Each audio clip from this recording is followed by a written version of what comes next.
جيب السلاح او لا خلص بلا. شو بدك يا ابني على العشاء؟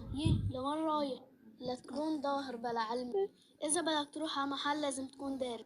ايه اكيد يا بي درست، بس رايح تصيد سمك كرمال العشاء.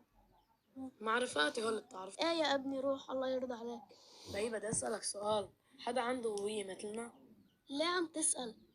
هيك سؤال طلع من بالي. يلا باي، انا بدي اتسهر يا بي، بدك شي؟ ايه باي. شو نسي سنارته؟ معقول عم بخبي علي شي؟ أخيرا وصلت. شو هالعالم المعاقة؟ شو ايه هذا والله. شكله هيك؟ هي وينه يا لويد؟ أخيرا شرفت والله.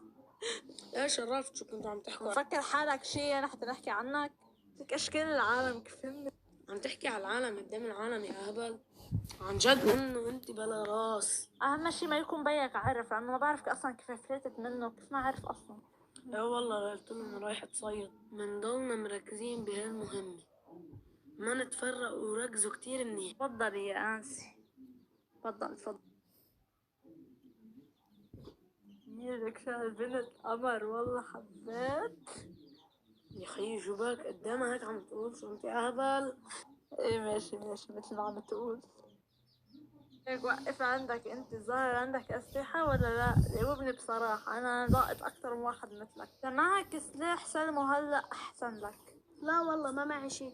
يعني إلك عين تطلع فيي وتكذب يا اهبل؟ هي سلاحك ما واضحة معي، تكذب علي؟ دول تشوبستيكس كرمال اكل فيهم. طيب نحن عنا كتير شوبستكس. باي. هلا فيك تتفضل معنا، تفضل.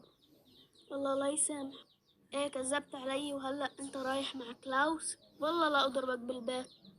بيا شو عم تكذب علي؟ ما حدا بيقدر يكذب علي، خصوصا ابني. شو أنا مربي كذابين؟ شو مبين شرفت هون يا لورد أرمادون؟ انت شو جايبك؟ حتى ابنك ما عم تعرف تربيه؟ حرام. أنا مربي أكتر منك. ليه؟ أصلا أنت منك متجوز لأنه ولا مرة حبيتك. شو قلبت مشاكل يا بي؟ عم تروح لي صورتي يا بي، مش حرام عليك هيك؟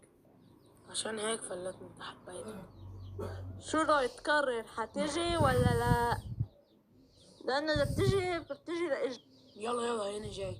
حدا بقولك لأجري وبتروح معه؟